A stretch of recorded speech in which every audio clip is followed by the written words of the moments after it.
Hey, I got a question on Twitter from Sandy159. She wants to know, what's the deal with gastric reflux? What can I do about it? So gastric reflux happens when the stomach, which is like a ball, and the esophagus, which is the swallowing tube that goes down to it, which normally has a kinked relationship, not kinky, but kinked. So it's such a sharp angle that the fluid from the stomach can't get back up to the esophagus. Whatever reason, maybe because you gained a little weight, maybe because of the anatomy that you're born with, it gets twisted open. So now you've got a direct connection between the esophagus and the stomach. So the esophagus therefore gets burned by gastric acid from the stomach that goes back upwards. When? Well, when you lie down at night, especially if there's a little bit of an angle there, you actually will get reflux of acid from the stomach into this esophagus. So what do you do about it? Well, first, if you can avoid eating a lot just before you go to bed, that helps because you don't have a full stomach with a lot of acid in it trying to digest food.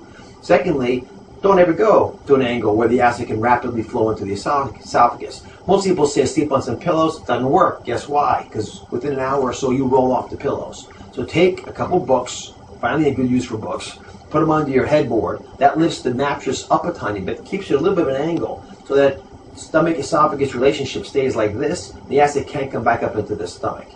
Another option for a lot of folks is taking medication that can reduce the amount of acid in the stomach, but I don't find those great for long-term use because you don't want to be taking a pill for the rest of your life. You want to deal with why this problem is happening.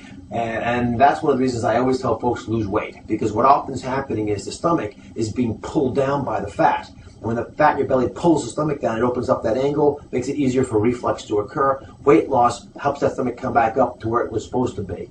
And finally, some people need surgery. And what you do during surgery is you take that angle, that called me from the OR, and you actually kink it down. And when you kink the stomach down a little bit, that angle becomes acute. And when that happens, then no longer can the acid reflux. And for a lot of people who get sore throats all the time, hoarseness, lung problems, you may not get burning in your esophagus, which we call heartburn, but you might also. If you get those symptoms a lot, you might want to think about one of these options if you've done the things I talked about and it hasn't helped you.